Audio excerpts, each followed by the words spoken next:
Vidéo, je vais présenter le module train du site Rando Camping. Donc, première des choses à savoir, c'est que pour accéder aux fonctionnalités qui concernent le train, il faut activer le module et pour ça, il faut aller dans le menu qui est sur la carte ici. Et il suffit simplement de cocher la case, la troisième case qui est ici avec le train qui est à côté, quoi. Donc, ça a pour effet d'ouvrir un sous-menu avec trois cases à cocher, une case nationale, une case régionale et une case locale. Bon, comme il y a beaucoup de choses à l'écran, je vais je vais éteindre les campings, donc je vais décocher. Et vous voyez par exemple ici, si je coche sur la case locale, je rajoute toutes les gares locales. Donc sur la carte, vous avez les lignes, les voies ferrées, les lignes voyageurs, uniquement les lignes voyageurs. Vous avez en noir les gares d'intérêt national. Les gares régionales sont en violet. Et en marron clair, ici, vous avez les gares d'intérêt local. Si vous cliquez sur une gare, je vais cliquer, je sais pas, je vais aller prendre du côté de la Loire à vélo, là, par ici. Si je clique ici, par exemple, sur Beaugency, vous ouvrez à ce moment-là une fenêtre sur le côté gauche. Dans cette fenêtre, vous avez des informations et des liens.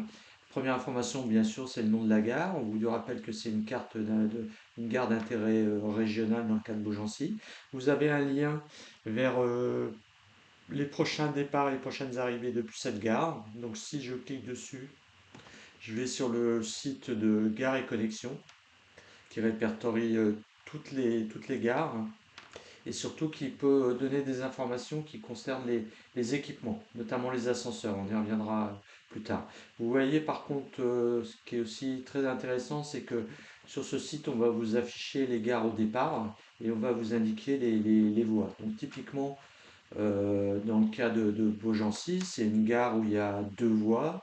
Une voie qui part vers Tours, c'est la voie 1, et une voie qui part vers Orléans, c'est la voie 2, sans trop de surprises. Ce qui est plus intéressant, c'est de savoir qu'en fait, dans cette gare-là, et c'est ce qui est indiqué ici dans la cartouche accessibilité vélo non démonté, c'est que la voie 1 en direction de Tours, elle est de plein pied, c'est celle que vous trouvez quand vous rentrez dans la gare. Jusque-là, pas trop de surprises non plus. Par contre, la voie 2, elle, pour aller sur Orléans, normalement, vous êtes obligé de prendre un escalier. Et par contre, la bonne nouvelle, c'est que, a priori, il y a une goulotte. Je dis a priori parce qu'une goulotte, ça peut se retirer. Donc, l'intérêt de ces informations-là, c'est que si vous savez, vous savez que vous allez à Beaugency, vous savez que vous rentrez sur Tours, bon, a priori, enfin, c'est plein pied, il n'y a pas de surprise. Par contre, si vous allez sur Orléans, bah, vous serez obligé, si la goulotte n'est pas en place, de porter votre vélo dans l'escalier. Alors, on le verra après, toute l'accessibilité des gares n'est pas renseignée sur le site, hein, loin s'en faut. Donc, en fait, je vais demander contribution de tout un chacun pour fournir toutes ces informations-là. Je pense qu'à plusieurs, on y arrivera beaucoup plus facilement. Donc, je reviendrai après sur la façon dont on peut compléter cette accessibilité. Les autres informations qu'il y a, vous avez ici un rappel c'est une synthèse de ce que j'appelle le type d'accessibilité, c'est la synthèse, hein, c'est qu'en fait ça correspond au cas le pire, et le cas le pire par exemple ici c'est la voie 2, et ça correspond à escalier plus goulotte. Alors qu'est-ce que vous avez comme type d'accessibilité possible? Vous avez deux plein pieds, c'est le cas idéal, vous n'allez pas porter le vélo, pas le pousser. Vous allez ensuite avoir la rampe inclinée, donc ça c'est agréable aussi parce que c'est pas trop difficile, la pente est généralement faible et vous avez vous poussez légèrement le vélo. C'est le cas par exemple dans le cas de je pense à la gare d'Angers où vous avez tous les quais qui sont accessibles par des rampes, donc c'est vraiment pratique. Vous avez ensuite, vous allez avoir le cas de l'ascenseur. Donc l'ascenseur, c'est bien, mais c'est bien quand il marche. Donc on verra que ça vaut le coup de vérifier que les ascenseurs marchent et pas croire que parce que il y a un ascenseur ce jour-là, il marchera forcément. Les ascenseurs aussi, ça tombe en panne. Après, vous allez avoir l'escalier avec la goulotte. Et là aussi, bah, ce jour-là, il peut ne pas y avoir la goulotte. Et enfin, vous avez le cas le plus défavorable, c'est vous avez l'escalier Et sachant que après il y a escalier, escalier, hein, vous avez des escaliers de quelques marches et malheureusement vous en avez quelques-uns avec beaucoup de marches. Donc voilà, c'est tous les types d'accessibilité que j'ai répertoriés. Je ne pense pas qu'il y en ait beaucoup d'autres. Voilà, donc ça, c'est résumé ici. L'information, elle est datée, donc ça vous permettra, si dans 2 ans les choses ont changé, peut-être que en voyant la date de l'information, vous direz, bah, ça a peut-être changé depuis, il y a peut-être eu l'installation d'un ascenseur, par exemple, ou d'une rampe inclinée. Vous avez ensuite un lien vers la gare, je dirais, de la région. Donc là, en l'occurrence, Beaugency, si je clique dessus, je vais directement sur le site Rémi de la région Centre-Val de Loire, où je vais retrouver aussi un certain nombre d'informations. Et je retrouve également les trains au départ et à l'arrivée de, de Beaugency. Vous avez aussi, ce qui est important, c'est que vous avez éventuellement des travaux. Donc toujours bien penser à aller au bas de la page pour voir s'il n'y a pas des travaux, parce qu'il peut y avoir des dysfonctionnements qui font que les trains peuvent avoir du retard ou peuvent être même annulés. Si je reviens sur Rando Camping, vous avez après un lien, ici vous avez les destinations accessibles depuis cette gare. Et là vous voyez, il y a marqué TER. Vous avez une case à cocher qui est ici. Donc si je clique ici sur TER, en fait ça vous affiche toutes les gares qui sont accessibles par TER depuis Beaugency. Alors je vous rappelle, Beaugency c'est par là. Donc vous voyez en fait que vous pouvez suivre quasiment toute la Loire à vélo en TER et vous avez la liste des gares qui sont mis en évidence en vert. Bien penser quand vous faites cliquez sur une recherche avec des TER à ce que les gares locales ici soient cochées parce que si je décoche local, et ben vous retirez un certain nombre de gares. Hein. Donc il faut vraiment penser pour une recherche des TER de cocher la gare locale. Si je prends un autre exemple, alors pour retirer la mise en évidence des gares, il vous suffit de cliquer sur TER ici, vous décochez, ou alors, on pourra enchaîner plusieurs recherches, si vous voulez décocher toutes les recherches, le plus simple c'est vous retournez sur le module train ici, et puis vous décochez train, et puis vous le réallumez.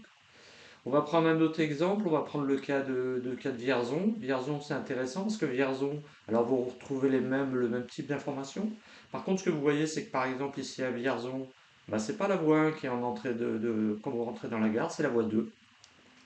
Donc si vous allez du côté de Tours et Saint-Pierre-des-Corps, bah, tant mieux, vous serez de plein pied.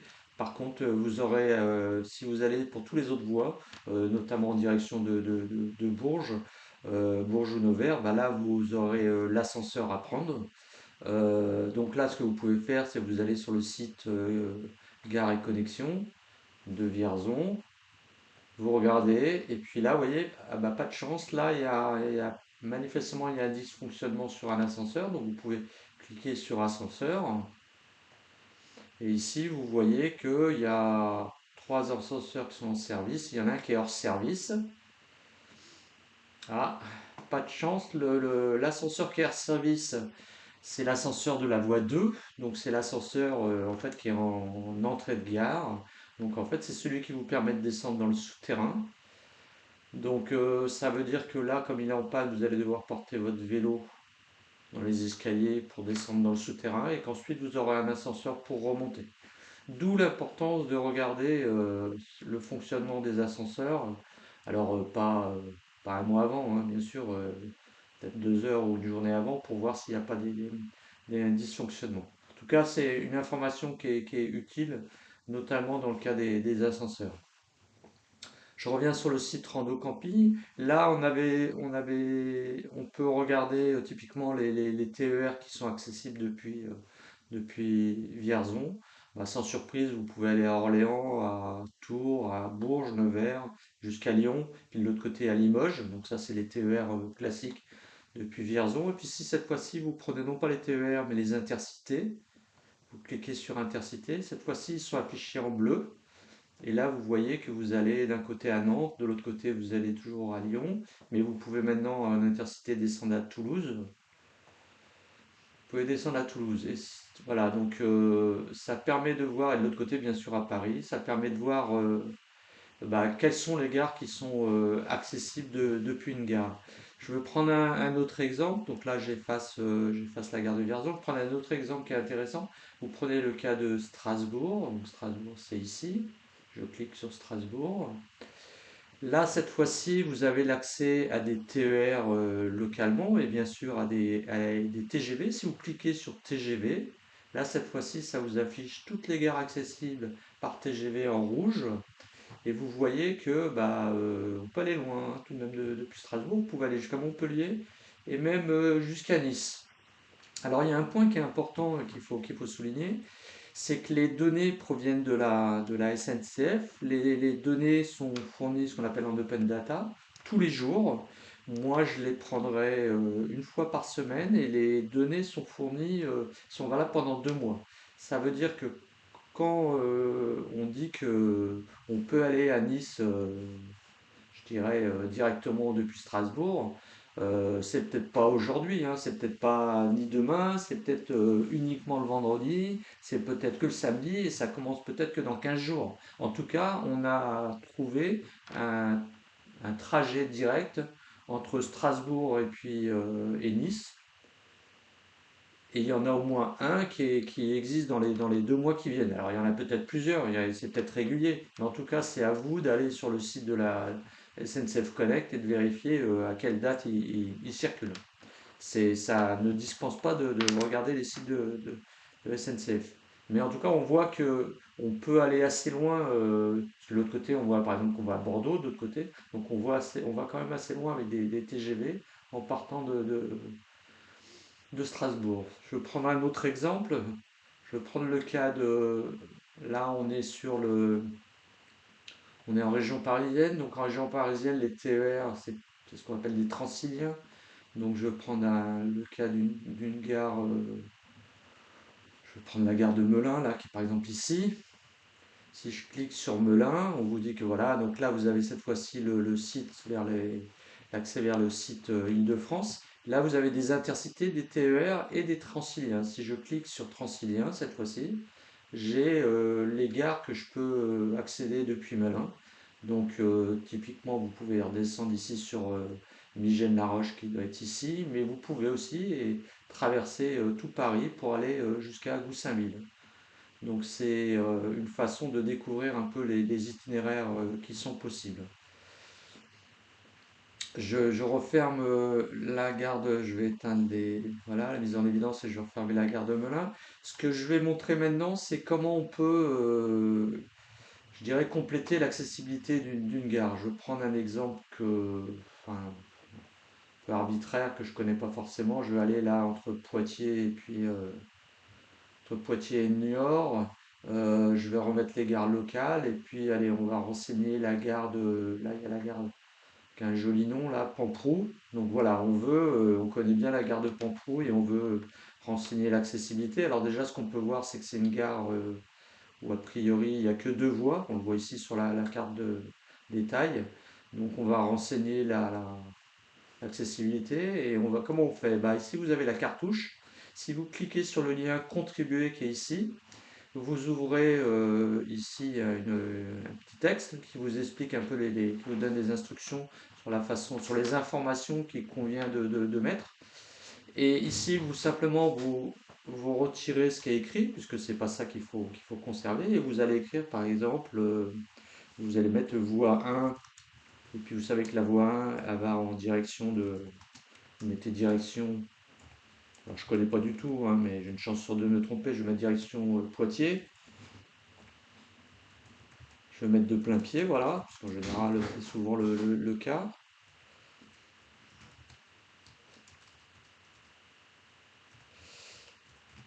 Et puis pour la voie 2,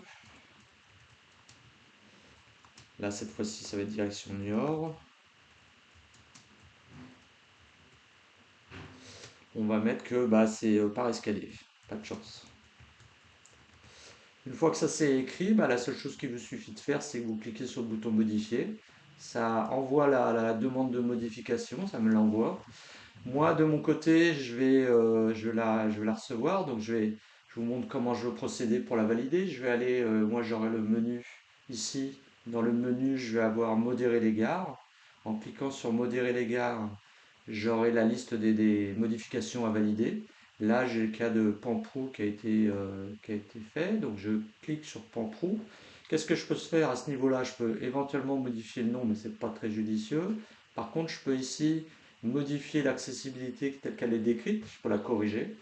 Et surtout, je vais écrire la synthèse, c'est-à-dire que typiquement ici, à la lecture de ce qui est écrit, bah, je vais dire que le type d'accès, en fait, il est de niveau escalier, puisque c'est le pire des cas, hein, c'est la voie la plus pénible, je dirais. Donc c'est l'accès que je retiendrai. Et puis qu'est-ce que je fais? Je ferai valider. Et une fois que j'aurai validé, l'information sera disponible sur le site. Bon là, comme c'est une démonstration, une vidéo, je vais la rejeter, quoi. Donc là, j'ai rejeté la demande de modification. Ces informations de modification, de demande de modification d'accès, vous pouvez aussi les voir dans le module statistique qui est ici. Si vous allez sur statistique,